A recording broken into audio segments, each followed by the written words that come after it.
അതുകൊണ്ട് തന്നെ ഇതിൽ നിന്ന് കാര്യങ്ങൾ വളരെ വ്യക്തമാണ്. ബെല്ലീസ് എന്ന് പറയുന്ന കൺട്രിയിലോട്ട് തന്നെ നിങ്ങൾ പോകേണ്ടതെന്നാണ് എന്താണ് നാഷണൽ മെഡിക്കൽ കമ്മീഷൻ പറഞ്ഞിരിക്കുന്നത്. ഓക്കെ, കാര്യം ഈ ബെല്ലീസ് എന്ന് പറഞ്ഞാൽ ഒരു എന്താണ് സെൻട്രൽ ആവാന്ന് പറഞ്ഞിട്ട് ഒരുപാട് കുട്ടികളെ എന്താണ് പറഞ്ഞു പറ്റിച്ചിട്ട് കൊണ്ടുപോകുന്നുണ്ട്.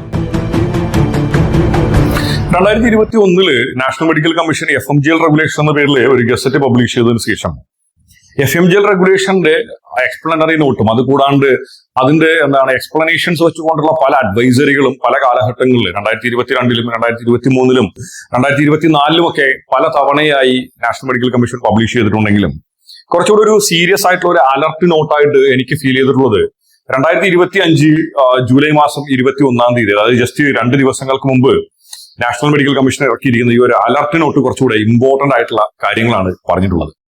ഈ ഒരു അലർട്ട് നോട്ടിൽ ബേസിക്കലി പറഞ്ഞിരിക്കുന്നതെന്ന് പറഞ്ഞു കഴിഞ്ഞാൽ 2021 നാഷണൽ മെഡിക്കൽ കമ്മീഷൻ എന്താണോ പറഞ്ഞിരിക്കുന്നത് ആ ഒരു കാര്യങ്ങൾ കൃത്യമായി എന്ത് ചെയ്യും പാലിക്കപ്പെടണം എന്നുള്ളൊരു കാര്യം വെരി ക്ലിയർലി തന്നെ പറയുന്നുണ്ട്.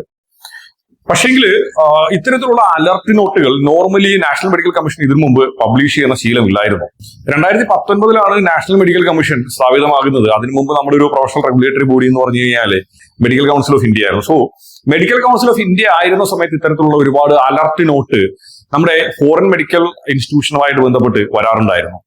മെയിൻലി നമ്മുടെ ചൈനയുമായിട്ട് ബന്ധപ്പെട്ടിട്ടുള്ള ചൈനയിലുള്ള ബൈലിംഗൽ കോളേജുകളുമായി ബന്ധപ്പെട്ട്, റഷ്യയിലുള്ള ബൈലിംഗൽ കോളേജുകളുമായി ബന്ധപ്പെട്ട്, അതിനുശേഷം അർമേനിയയില് സെന്റ് തെരേസ യൂണിവേഴ്സിറ്റി പൂട്ടിപ്പോയ സമയത്ത് സെന്റ് തെരേസ യൂണിവേഴ്സിറ്റിയിൽ പഠിക്കുന്ന സ്റ്റുഡൻസിന്റെ എലിജിബിലിറ്റിയുമായിട്ട് ബന്ധപ്പെട്ട് അങ്ങനെയുള്ള ഒരുപാട് കാര്യങ്ങളിൽ എന്ത് ചെയ്തു ആ ഒരു കാലഘട്ടത്തിലെ മെഡിക്കൽ കൗൺസിൽ ഓഫ് ഇന്ത്യ ഇടപെട്ടിരുന്നു. വൺസ് നാഷണൽ മെഡിക്കൽ കമ്മീഷൻ വന്നതിന് ശേഷം ഇത്തരത്തിലുള്ള ഒരു ഇടപെടല് നോർമലി ഉണ്ടായിരുന്നതല്ല.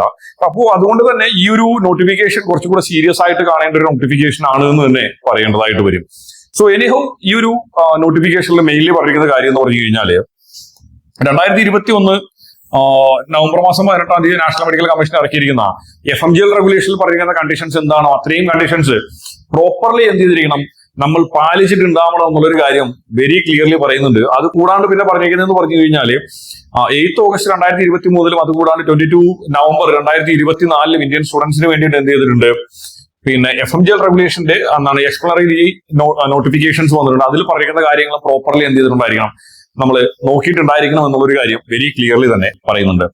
അത് കഴിഞ്ഞതിന് ശേഷം പിന്നെ നമ്മുടെ 2021 FMGL റെഗുലേഷനിൽ പറഞ്ഞിരിക്കുന്ന 5 കാര്യങ്ങൾ ഇവിടെ എടുത്തു പറഞ്ഞിട്ടുണ്ട്. ഒന്ന് ഡ്യൂറേഷൻ ഓഫ് സ്റ്റഡിയെ കുറിച്ച് പറയുന്നുണ്ട്, ദെൻ മീഡിയം ഓഫ് ഇൻസ്ട്രക്ഷനെ കുറിച്ച് പറയുന്നുണ്ട്, ദെൻ സിലബസിനെ കുറിച്ച് പറയുന്നുണ്ട്, പിന്നെ ക്ലിനിക്കൽ ട്രെയിനിങ്ങിനെ കുറിച്ചും ഇന്റേൺഷിപ്പും.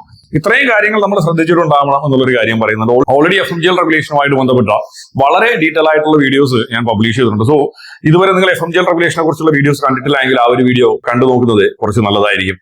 ഇനി ഈ ഒരു അലർട്ട് നോട്ടിന്റെ ഏറ്റവും അവസാന ഭാഗത്തോട്ട് നമ്മൾ വരുന്ന സമയത്ത് ഇതില് കുറച്ച് കോളേജുകളിൽ നിങ്ങൾ ഒരു കാരണവശാലും പോയി MBBS അല്ലെങ്കിൽ അവിടെ പോയിട്ട് നിങ്ങൾ കോഴ്സ് പഠിക്കാനായിട്ട് പാടില്ല എന്ന് നാഷണൽ മെഡിക്കൽ കമ്മീഷൻ വളരെ സ്ട്രിക്റ്റ് ആയിട്ട് തന്നെ പറഞ്ഞിട്ടുണ്ട്.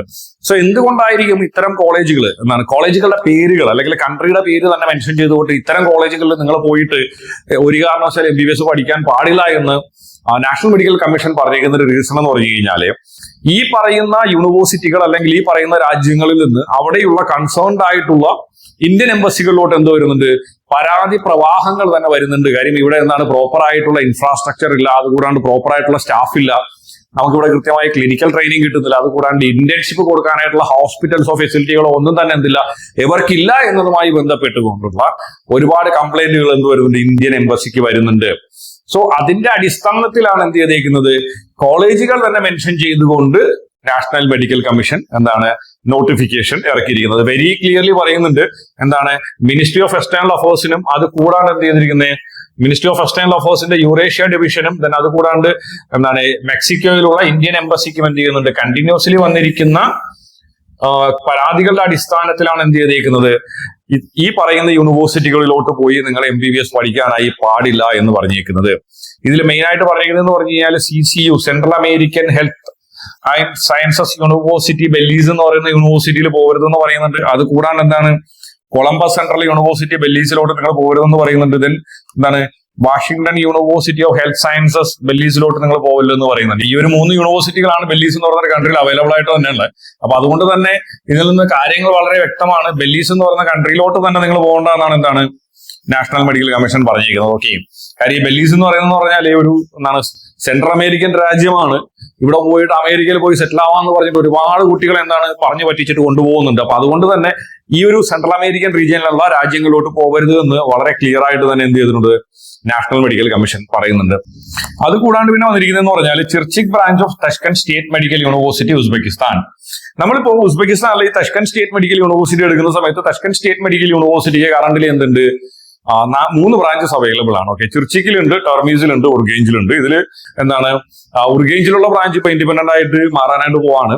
സോ ഈ ചിർച്ചിക് ബ്രാഞ്ച് എന്ന് പറയുന്ന ബ്രാഞ്ചിലോട്ട് എന്താണ് സ്റ്റുഡൻസ് പോകരുത് എന്നുള്ളൊരു കാര്യം കൂടെ എന്ത് ചെയ്തിട്ടുണ്ട്, നാഷണൽ മെഡിക്കൽ കമ്മീഷൻ വളരെ വ്യക്തമായിട്ട് തന്നെ പറയുന്നുണ്ട്. ഇതിന്റെ റീസൺ എന്ന് പറഞ്ഞു കഴിഞ്ഞാൽ സ്റ്റുഡൻസിന് വേണ്ട യാതൊരു തരത്തിലുള്ള ഫെസിലിറ്റീസോ കാര്യങ്ങളോ ഈ പറയുന്ന യൂണിവേഴ്സിറ്റികൾക്കൊന്നും ഇല്ല എന്നാണ് എന്താണ് നാഷണൽ മെഡിക്കൽ കമ്മീഷനും അത് കൂടാണ്ട് മെക്സിക്കോയിലുള്ള എംബസി ഓഫ് ഇന്ത്യയും ദെൻ എന്താണ് യൂറേഷ്യൻ റീജിയനിലുള്ള മിനിസ്ട്രി ഓഫ് എക്സ്റ്റേണൽ അഫയേഴ്സും എന്താണ് റിപ്പോർട്ട് ചെയ്തിരിക്കുന്നത് എന്നാണ് പറഞ്ഞിരിക്കുന്നത്. സോ എനിഹൗ ഇപ്പോ എന്താണ് നാഷണൽ മെഡിക്കൽ കമ്മീഷന്റെ സൈഡിൽ നിന്ന് വളരെ എന്താണ് നല്ല രീതിയിലുള്ള ഒരു ഇടപെടലാണ് ഇതിൽ ഉണ്ടായിരിക്കുന്നത്. കാര്യം നമ്മുടെ സ്റ്റുഡൻസ് എന്തായാലും വിദേശത്ത് പോകുന്നുണ്ട് എന്നുള്ളൊരു കാര്യം കൺഫേംഡ് ആണ്.